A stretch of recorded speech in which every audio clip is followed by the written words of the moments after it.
Manake ni roho ambayo inaingia ndani ya mtu, roho ya usingiziaji ambayo inatengeneza hivyo vitu. Mimi namuomba Mungu kwenye kanisa letu pasiwepo na hicho kitu. Bwana Yesu asifiwe. Pasiwepo na roho za usingiziaji, pasiwepo na watu ambao wanafanyiwa vitu bila sababu. Yaani mtu tu anakufanyia kitu bila sababu. Ghafla mtu ameteguka mguu bila sababu, ghafla mtu anauma bila sababu. Hata ukiuliza mtu aliyesababisha hicho kitu hana sababu ya msingi. Ndio maana Daudi pia kwenye kitabu cha Mithali 1:11 Suleiman anazungumza kwamba wakisema haya, njoo pamoja nasi na tuvizie ili kumwaga damu, tumotee asiye na hatia bila sababu.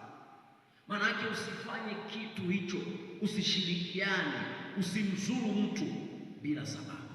Bwana Yesu asifiwe. Bwana Yesu asifiwe.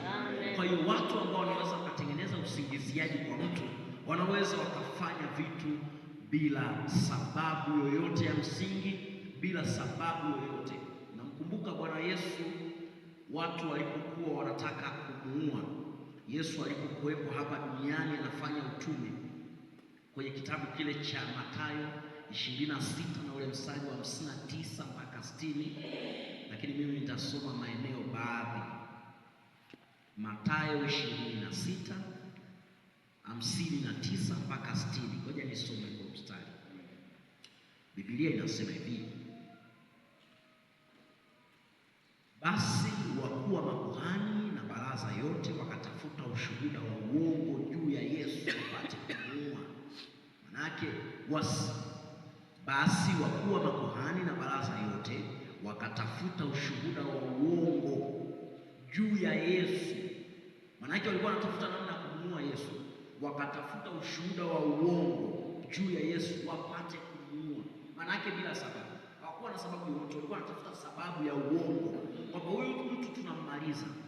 Tunammaliza vipi? Huyu mtu tunataka tumsingizie. Tunamsingizia kwa kitu gani?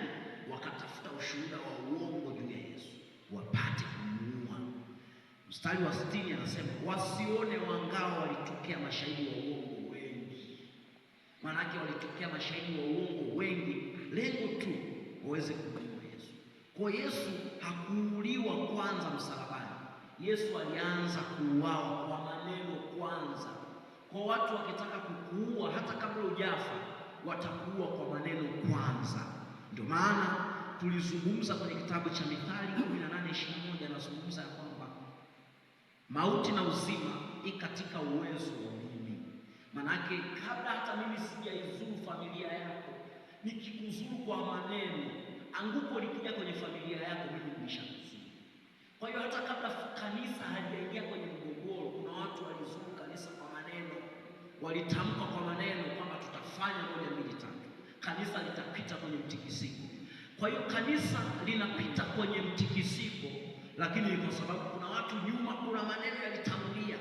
Kwa hiyo maneno yaliua kabla ya tukio halijatokea. Bwana Yesu asifiwe. Basi watu wa Mungu, natamani siku ya leo kwa muda mchache huu, muda wetu umeisha, tumuombe Mungu, tutamke, tukatae roho za usingiziaji kwenye familia. Kataa hata binafsi roho za usingiziaji kwa watoto wako, kwenye ndoa yako, kwenye familia. Roho zozote za usingiziaji, roho za kufanyiwa vitibu tofauti bila sababu, kataa hizo roho hata kwenye familia. Ombea Wakristo wenzetu wote ambao wako hapa, hata kama utakumbuka kwa majina, mwambie Mungu visingizio vyovyote ambavyo wanafanyiwa. Tunaomba nguvu ya Mungu iweze kuwepo juu ya kila mmoja. Bwana Yesu asifiwe. Basi Mungu tusimame, watu wa Mungu, kila mmoja amuite Mungu kwa nafasi yake. Yehova Mungu mheshimu leo.